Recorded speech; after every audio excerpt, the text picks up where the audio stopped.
Wanna move my feet, wanna drink my wine. Wanna move my feet, wanna drink my wine. Hey everyone, welcome to day 31. We have done so far 30 beautiful botanical illustrations, and today is going to be the final one. So I have a whole page dedicated to it. I have already stamped out our swatches from my palette swatches set, and today I'm going to go really big and use all of the stamp sets, both moving doll and FOTD. I'm going to use botanical elements from summer florals, botanical and floral stamping sets. So you can find most of them, whatever hasn't been sold out yet, on my website alyonacreates.com. The idea I have for today is to fill most part of the page and kind of combine the girl face illustration, which I will place in the middle, and all around it I'm going to go with this kind of botanical mandala theme. So it's going to be super exciting. I'm going to use a combination of both of these stamping sets, moving doll and FOTD. I'm going to use the face from here, and most probably today I might swap out for a different type of lip or maybe different type of eye. I haven't decided yet, but I want to use both of the sets today. Equally, if you only have one or the other available, or you can't find something available, maybe because it's out of stock on my website, you can always substitute. So for example, you have obviously the eyes and the lips already in the moving doll, so you've got everything you need here in one set. But if you wanted to have more options, they are in the FOTD set. I have gone ahead and drawn out a little dot with a pencil just to give myself the perfect center of the sketchbook page, and I'm going to stamp the face. From the FOTD set, I'm going to use these black over and underlined eyes because they're super striking, and I think because we're going to have so much detail there, I want her eyes to be standing out. And we're also going to use quite a few of those black elements around the illustration, which will really connect quite nicely to the blackness. For the lips, I went back to moving doll stamp set, and I'm going to use her original lip. Before I go into the botanical aspect, I will line out the face because I need to add something on her forehead, be it a fringe or maybe an Alice band. Haven't decided yet, so I'm just going to line it out.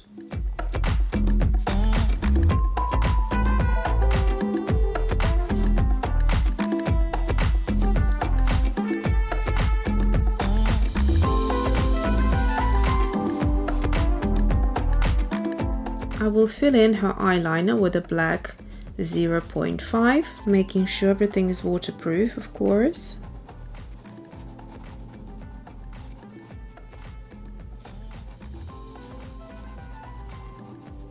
In terms of a Alice band, I think today I'm going to go quite high above. I'm going to create these like elongated scallop shapes.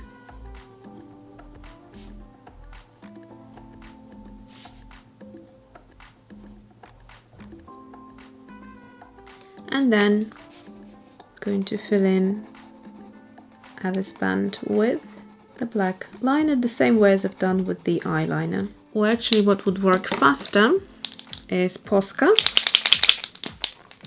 and it's also economical.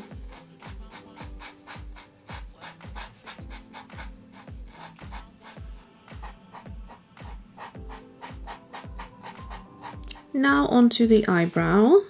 You can use, if you have the FOTD stamp set. She's looking sad that July is finishing, I guess. And then I'm just going to fill in with a few individual eyebrows. I like to be playful with eyebrows. In fact, I'm going to take on the Frida inspiration and go for the monobrow again. I feel like this July, it is Frida's month. Okay, I will leave it at that. To save a bit of time, I went ahead and added some color to her face using a combination of all 4 colors. So this is the 942, 026, 772 and 947. These are the exact colors that I have used for Frida here, and on the eyes I've used 026 and 947. So you can refer to day 16. I just didn't want to repeat the exact same thing to save on time, because we have to create a lot of detail around her face. So then I also gone ahead and used Peach, which is the watercolor from this Fine Tech metallic set that I put together, and it's a beautiful gold, so it gives us a little extra shimmer as we move the page. And I'm thinking of using this gold throughout some of the botanical elements as well, so I won't be taking it too far away.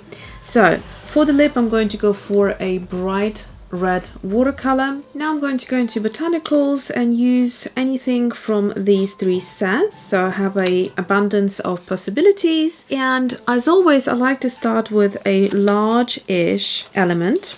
So looking at these, I'd say this is probably my largest one. I'm going to go ahead and stamp it like so, and I'm going to repeat the same on all 4 sides. So in a way, her face is like the flower that we had in the other botanical mandalas. Mind you, there's a van parked outside, and this entire week there has been something going on with one neighbor or the other where they had to call out different services, and they have to park out outside of my house today for some reason. It's coming to that time of the day where I need a cup of coffee, and you know that time of the day? Moving on to the floral stamp set, I'm going to use these 2 flowers, and I'm going to stamp one of the flowers, which is slightly bigger, the 3 petal, in the, I'm just thinking which orientation, so the 2 petals going towards her face, and then I'm going to stamp the 4 leaf on each side, and I'm going to repeat that 3 more times. I don't know where the economy of this country is heading. No one seems to be working. I'm stamping it fairly close to her face.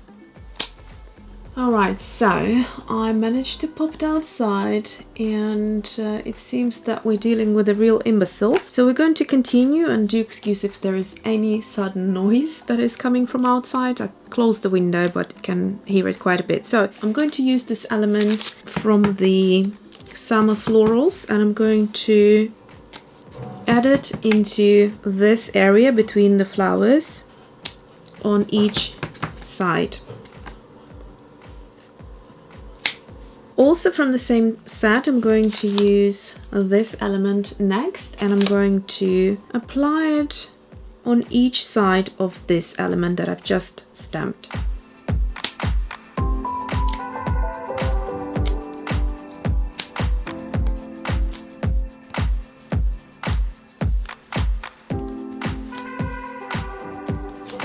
Now, this element, also from Summer Florals, I'm going to stamp in between the last element and the one that was the first.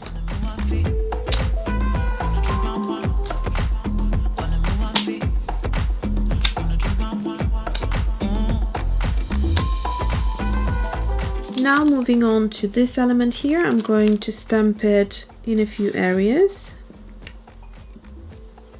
Sometimes you can make a little mistake by misplacing things and, you know, misstamping things, which is fine. You can correct them slightly as you go and use your fine liner.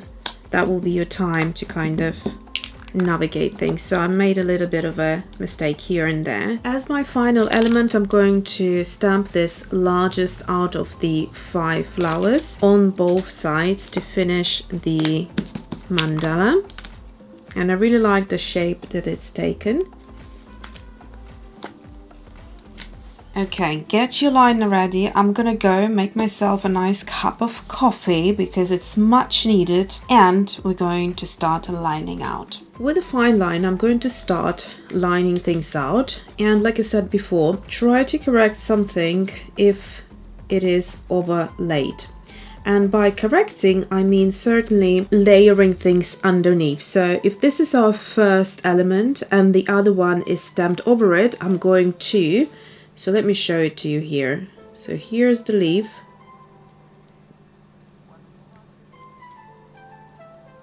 I'm going to now slide the leaf above it, underneath it. Because this ink is so faint and nude, you won't see it once you start adding watercolor. So this is how I'm going to approach it, and I'm just going to enjoy my perfectly brewed cup of coffee and get into this meditative state of mind and draw out this gorgeous botanical mandala.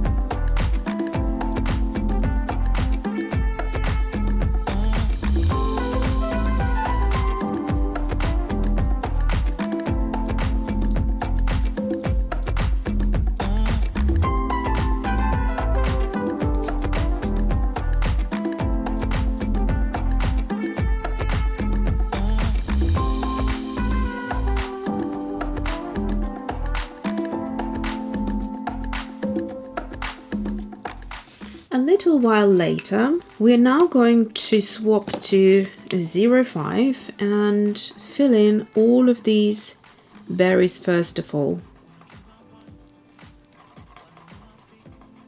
And then we can move on to watercolor.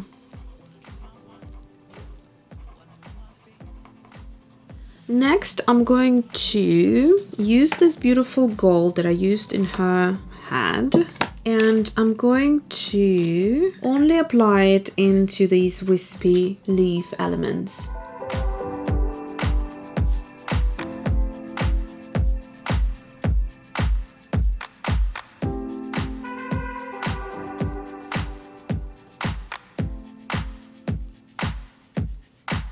Wanna move my feet, wanna drop on one. Wanna move my feet, wanna drop on one. Go ahead and repeat the same across all other sides. So we're going to have 2 times 4. Here is our girl. I think things are looking gorgeous and beautiful. I love the chic contrast of the gold and the black. And, you know, I probably could do a piece just black, white and gold. I love how decadent it looks, and I think it really is going with the style of Frida Kahlo. I am going to talk to you about the color palette, how I would approach so many different elements, which colors I would start. So to me, usually I break it down and I think, okay, what's the easiest color to use? So for the greens, I would go with my favorite green gold and basically fill in a certain element. Let's say we do 4 of these in that color. So I'm going to start with that and either go darker with these elements, or the other way around. I could do darker on the closest elements of the face and then lighter with these. I could also think slightly ahead and think, what color would I like these flowers to be, and therefore what color out of the 2 would look the best with it. To be honest with you, if I went with the red, it would look good with both. If I went for the hot pink, again, I'm going to, I think, leave the pink for some of these flowers close to her face to illuminate it a little bit and bring it all up. So I might go with the red, and therefore the only question remains, do I want to have more of the green gold, or do I want to have more of the moss green? I think I will go with the moss green closest to her face, because that will go really well with the color palette that we have for the skin tones here. So this would be the moss green, and this is the green gold. So we'll go moss green and green gold on these elements here. So that will cover a big area, and then we're left with the flowers and these sort of berries, which I can then implement slightly easier than if I think about it right now.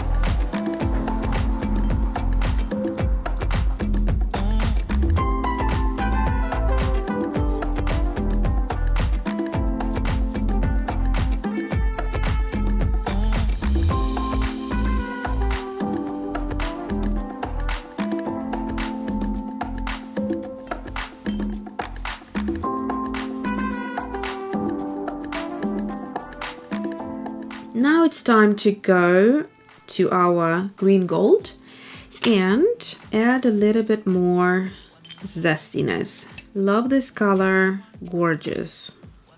There's one word that comes to mind.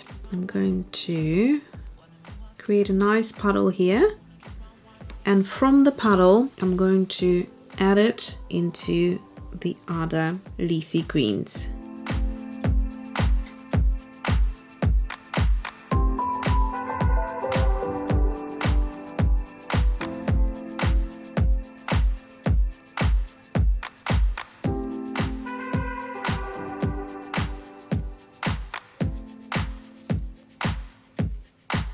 Wanna move my feet, wanna drink my wine. Wanna move my feet, wanna drink my wine.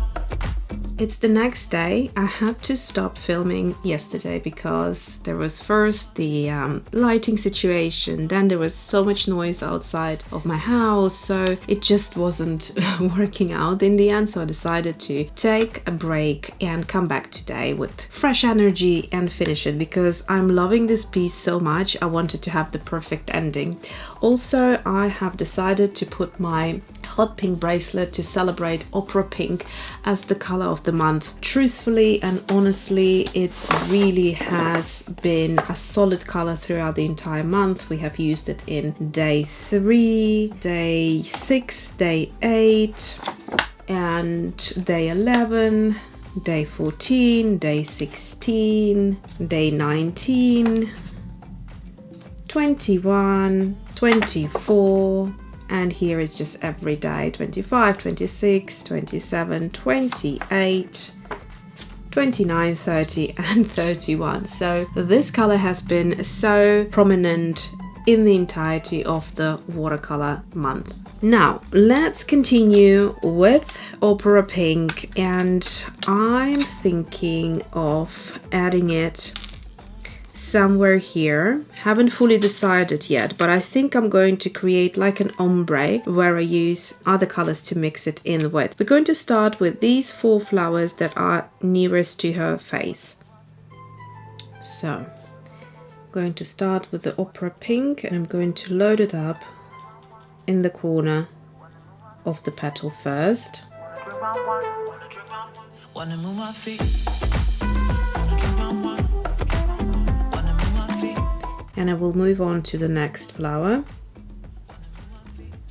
And by the time we're finished with the 4th flower, I'm going to go back and with a bit of water blend it out into a pale opera pink. I'm going to swap to a round one, which is smaller, and I will start by adding a bit of water at the top and then just connecting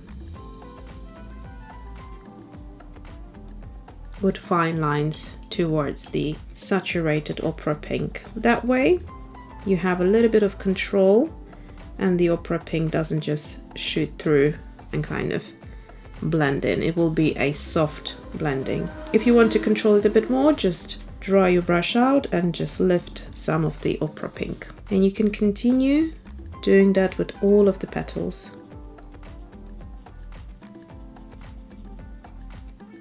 Now I'm going to mix the pink with some of the yellow to create this beautiful saturated orange. Again, I'm going to swap to my small brush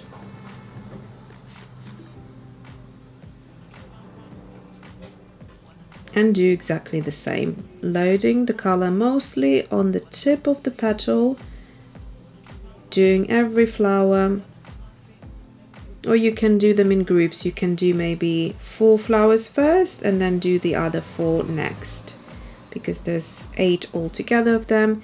You might find that some of them start drying out and it will be harder to move the watercolor, so you can do it strategically. And now we're going to do the same as we did with the water. So again, starting from the bottom and just inviting the color to move down for a beautiful soft gradient effect. Today is a lovely warm day here in UK finally. We had days of rain and terrible weather, so the watercolor is drying faster than it usually would. So you have to adapt to your kind of weather and climate, time of the year, and get a good connection with your watercolor. It's just like when you're driving a car, you need to be fully connected and become one with your car. Same thing with watercolor. I then sometimes like to go back into a saturated mix, and maybe I need to refresh it, and then just dab in at the very tip for the extra bit of vibrancy.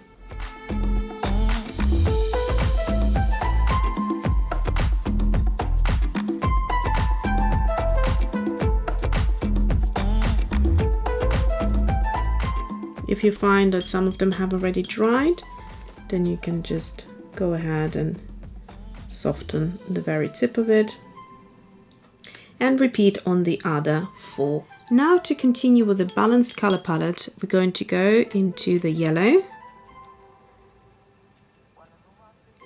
and I'm going to do exactly the same with these remaining berry elements, and we just have the 2 flowers at the end. I'm just going to load up 1/3 of them and do exactly the same as I've done on the previous 2 flowers, which is going in with some clear water at the bottom and then just connecting to the berries for a gradient effect. Now this next step is important to do while the yellow watercolor is still wet. So I'm going to load up my brush with opera pink, and I'm going to dab in a little bit of it right at the top.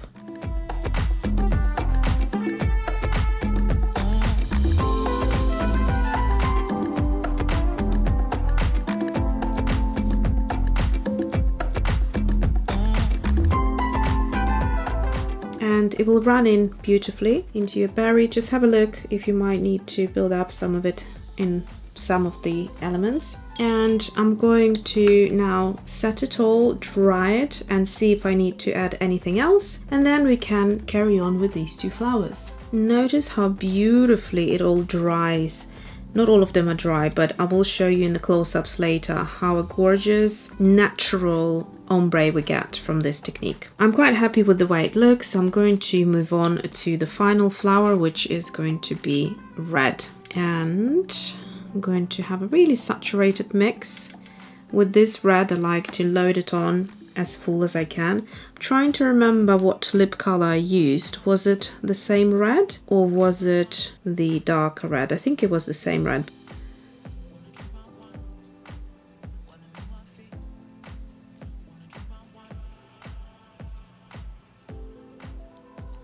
So here I'm not doing any ombre, I'm just doing a nice even layer of color throughout the flower.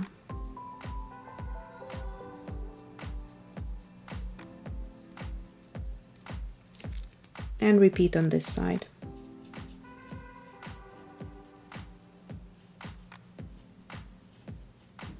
So at this point you can kind of evaluate if you want to add any more details, if you want to kind of start doodling over certain elements. I'm really happy with how things are as they are, so I'm going to leave it at that. Another interesting thing to think about is that it looks like a full page and super detailed, whereas we only used 1, 2, 3, 4, 5, 6, 7, 8 elements. In some of the cases you're using the element twice, but mostly it's at least 4 times, and oftentimes it could be 8. So you are kind of multiplying your elements, and therefore only by using a few of them you actually end up having a really detailed illustration. Same thing with the colors, you're extending them by using the same 2 colors but mixing them in different ways and creating different effects. So in fact this mix and these 2 colors are the same, just used in 2 different ways. This is wet into wet and this one is mixed, or pre-mixed rather, on the palette. You will also notice when I show you close-ups that not all of the elements are exactly symmetrical. Some of them are layered over, some of them just stand out as they are, and I think this is where the character comes through and becomes more interesting. It's not robotic, it's not precise, it's how art should be, a bit more flowy, a bit more organic and just enjoyable. Before we go on to close-ups, let's do a bit of swatching to document all the colors that we have used. So we have 13 swatches and we used 10 colors. What I'm going to do is I'm going to create a little memo of what happens if we mix yellow with the orange, so that will be the color in between, then orange with the pink, that will be the color in between, and then the rest will be swatched out as they are. So let's start.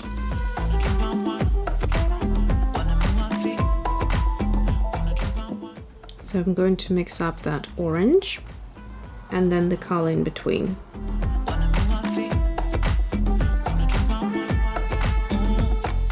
So more yellow.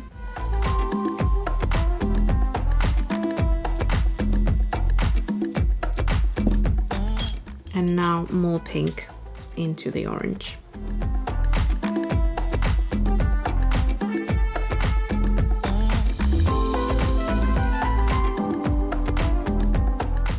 And now opera pink on its own. I have been highlighting opera pink throughout these illustrations in July because it's been the queen of the month. So now we're going to go into the red.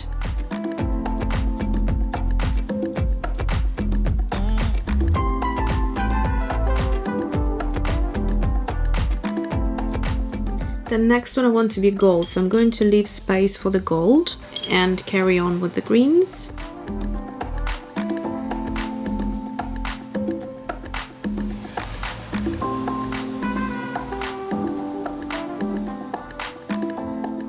And now I have 4 swatches left for the markers, so I'm going to finish with the gold.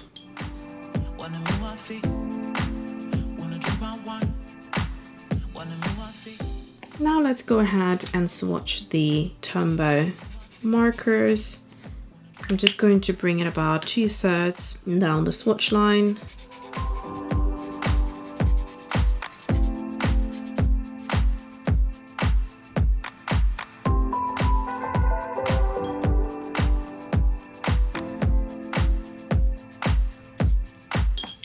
Color numbers are 942, 772, 026 and 947.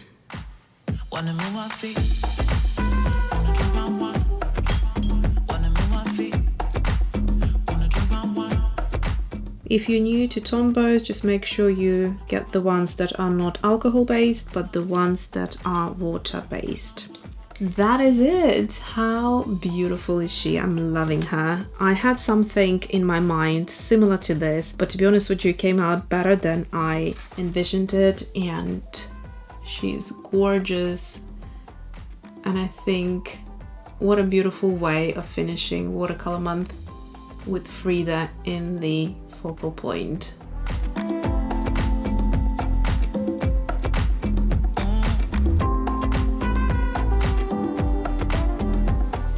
Thank you so much for being with me throughout these 31 days. I hope you enjoyed this series. It was important for me to take part this year. And I'm planning to start Patreon, which I will be dedicating most of my time to in terms of video content. And I wanted to finish on a high.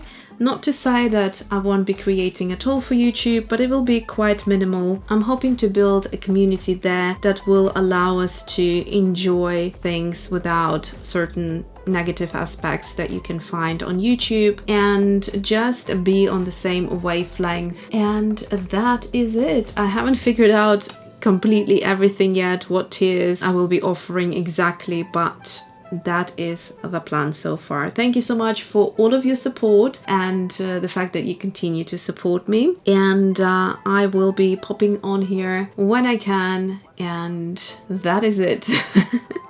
So thank you so much, and I will see you next time, whenever that will be.